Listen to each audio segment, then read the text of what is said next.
When it came to his mortality, Len Goodman retained his legendary good humor. Asked how he might like to be remembered, the former governor of the BBC's Strictly Come Dancing replied, "Just right, he was a dance teacher from Dartford who got lucky, because that's just about the truth of it." While he was undoubtedly blessed with luck, Goodman was 59, semi-retired and running a Kent dance school when the call that would change his life came. It was what he made of it that is his legacy. Goodman, who died on Saturday aged 78 of bone cancer, seemed to have had a premonition he might not have long.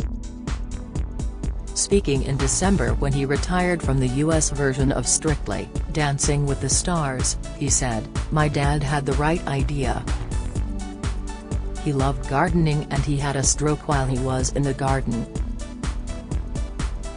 He was 79, so if I go the way of my dad, that'll be next year." He was due to celebrate his 79th birthday today, but died at a Kent hospice after having realized his ambition to become a star. Back in 2004, he was still tap dancing around a crossroads in his life, wondering whether his chance had passed him by. After retiring from competition in his 30s, he founded the Goodman Dance Academy in Dartford. It was flourishing and his judging at international dance competitions was respected. He was slim and as fit as ever, but, despite being crowned British Ballroom champion 4 times, he hadn't made it as a star in the mold of his idol Fred Astaire. Rumours were circulating that the BBC was planning a dancing spectacular with celebrities partnering professionals to see how they fared under the spotlight. When friends and colleagues asked if he had been approached, he lied, claiming he'd turned an offer down as it wasn't his cup of tea.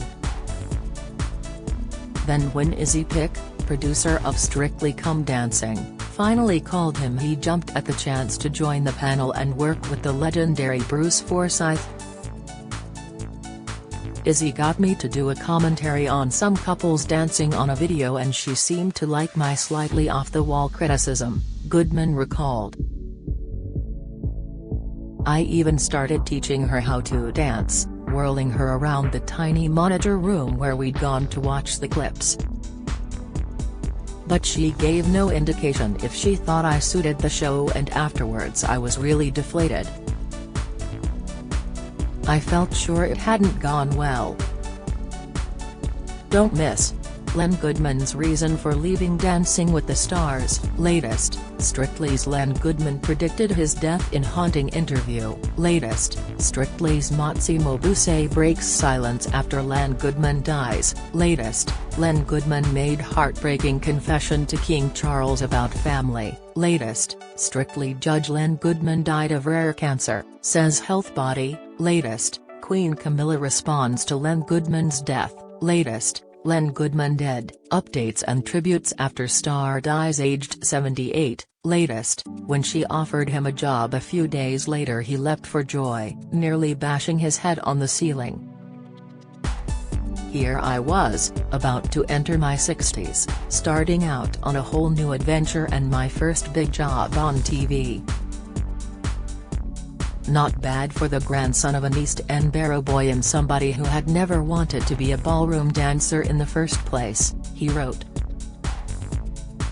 He was being paid £1,000 a show in the early days, the most he had ever earned. That would rapidly rise as Strictly became one of the mainstays of British TV and was exported around the world. Goodman was born in Kent in 1944. His father Len was an electrician and money was tight as they grew up in a 2-up, 2-down in Bethnal Green, East London. His mother Louisa felt comfortable living with her parents in the overcrowded house, but there were strains. His grandfather, fruit and veg seller Albert Eldridge, pawned his watch to buy stock for his market barrow, which he pulled along, sometimes with his grandson sitting on the top. Eventually Albert got a horse and then a shop, and Goodman was kept busy cleaning the stock of fruit and vegetables. In 1950, when he was 6, his parents moved to a semi-detached house in a nice neighborhood on the Kent coast where the family ran a greengrocer's shop. But his parents began arguing. Eventually, his father packed up a suitcase and left, leaving him a note which read, "Please don't think my love for you has changed or anything. It's just that your mum and me can't live together." As a teenager, Goodman was more interested in sport than dancing. "When I was 14, some of my school friends started going to the Court School of Dancing in London," he recalled. "I never fancied it much, being more interested in playing football and running. My mate Pete Dawson was always on my case about it. Len, you'll love it, you really will. You'll meet girls." In the end I agreed reluctantly to try it out. "I found the whole thing very nerve-wracking."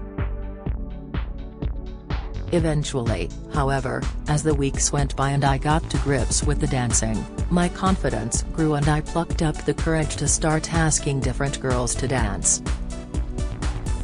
One of the highlights of the night was a "Kiss Me, Excuse Me" dance. This was when your partner and you danced together and a boy could come over and tap you on the shoulder and say "Excuse me" and take over your girl. You kissed the girl goodbye and went off to find a new partner.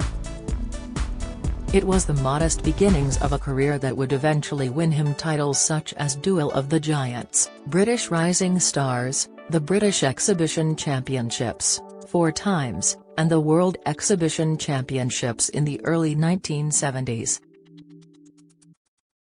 Although he enjoyed dancing, there was never any grand plan to turn professional. At 15, his head teacher told him, "Goodman, you will always be a failure."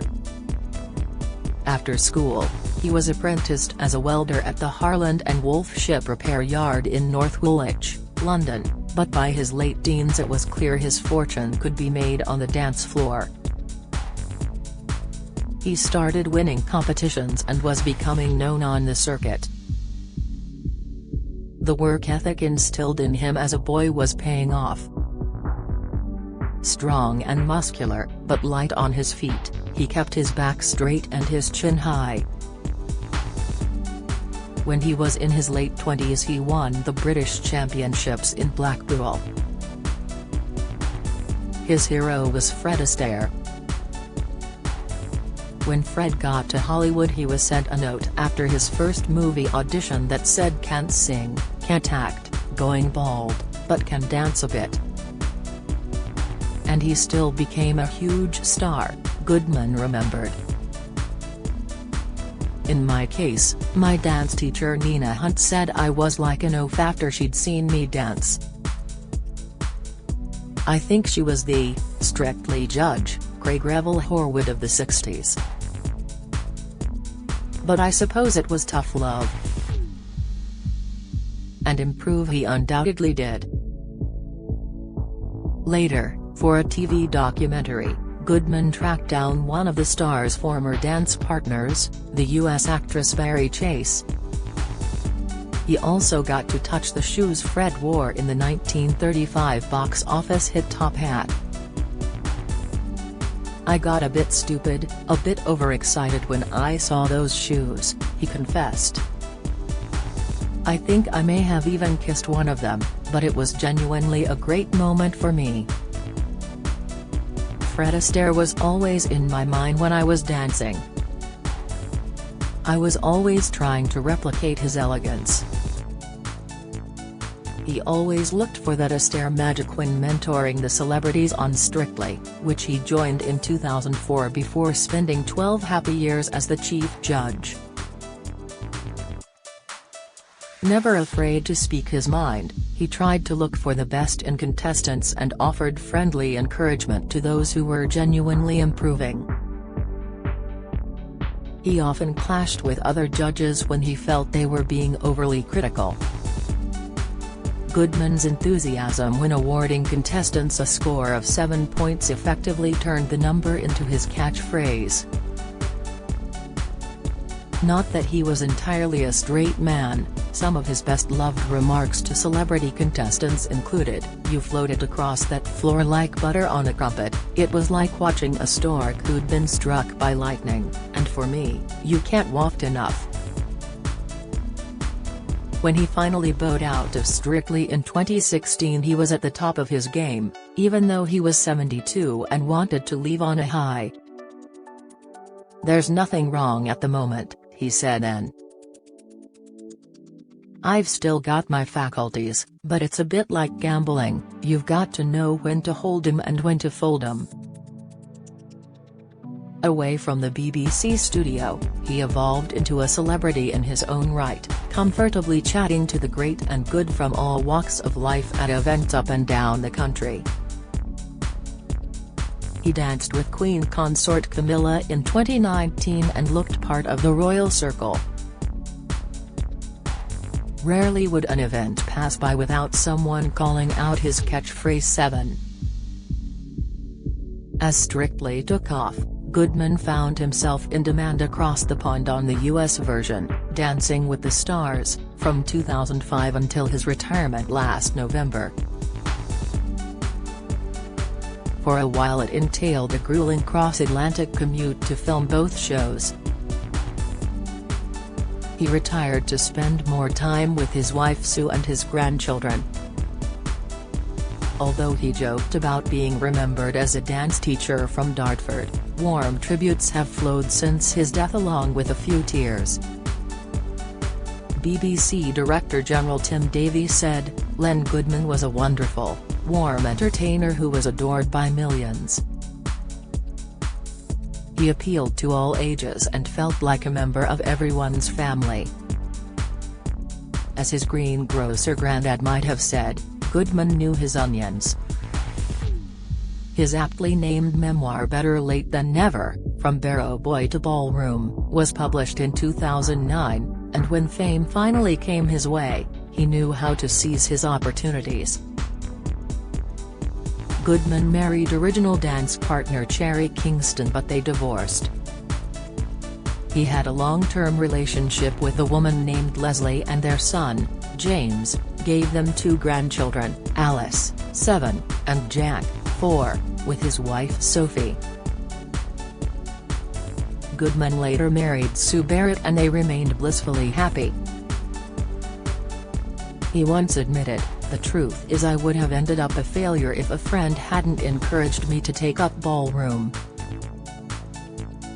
I only went along because it was 5 blokes to 30 girls in the class. But I found something I enjoyed and was reasonably good at. And, like Fred Astaire, dancing completely changed my life."